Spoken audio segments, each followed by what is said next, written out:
Hello fellow plastic throwers, this is Fulcrum, and in today's Airsoft review we're going to be taking a look at my WE M1911A1 Airsoft gas blowback handgun. So let's head over to the bench and have a closer look at this thing. Now the majority of this gun is metal, although we do have some plastic hand grips down the side here, which gives it a nice hefty weight for a pistol at least of 0.7 kilograms, which is 1.6 pounds. This gun is about 8 inches long, which is 21 centimeters.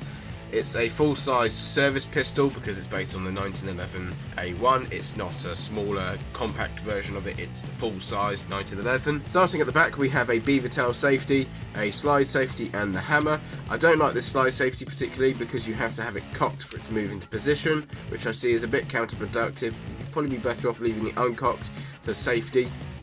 On the side you have your metal slide release as well, so when you fire the last round of the mag, the slide will lock back, chuck a new mag in, hit that, and the slide goes forward and you're ready to roll.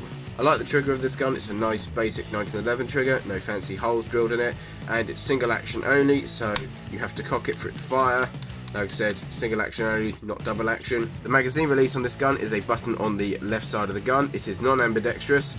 I don't mind it, however these magazine releases can catch against holsters and you can lose magazines, so make sure you keep an eye on it. I have nearly lost a couple of mags with this gun already. Make sure your holster doesn't brush up against them, otherwise it's going to be very annoying. The iron sights in this gun are your typical 1911 front post rear notch iron sights.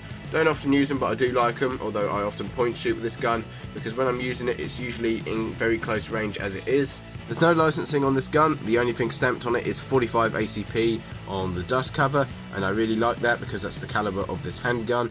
So like I said, no licensing. There was a made in Taiwan sticker on the slide release, but it's nice and plain and I really like that. It's nothing fancy, no frills, it's a bog standard 1911. On the muzzle end of this gun you can screw in a pistol suppressor adapter which converts this thread into a 14mm counterclockwise thread.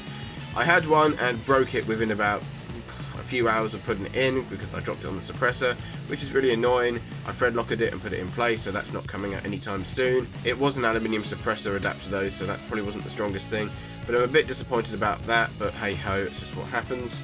The magazines for this gun are single stack 1911 magazines. They are not high capper mags. They hold approximately 20 rounds and I've not had any issues with them. This gun is also very tolerant with gas. I've used black and green gas at many different temperatures and it seems to work alright. I've even used black gas in the middle of summer whilst testing it, which made it do about 550, but the gun had no complaints, even though that is way too hot for a pistol. I mean, it's way too hot for a sniper rifle, let alone a pistol. To access the hop unit of this gun, you want to pull the slide back until that round cutout lines up with the slide release, and then you want to push the slide release from the other side, and you want to pull it out. Then the slide should come off the front of the gun. Now the hop unit is located here. I do have an aftermarket maple leaf hop wheel in it because we had one laying around. Now we don't really like WE hop units. In fact, this has been the least bad hop unit on any WE pistol we've owned. And it's not the best. It's inconsistent. I mean, it can lift 2.5s and then it sometimes just drops out completely. I mean, it's got decent range on it, this gun, but I would appreciate the hop up being a bit more cooperative. So that's one thing that can be a bit of a problem with these guns. However, we do have a maple leaf hop chamber which we're going to chuck in this gun at some point, so hopefully that should fix the issue. But yeah, they can be a bit hit and miss, these hop units, literally. So you know, you're sort of rolling the dice with these WE handguns. Other than that, they're really nice. You just got to make sure that the hop unit works alright.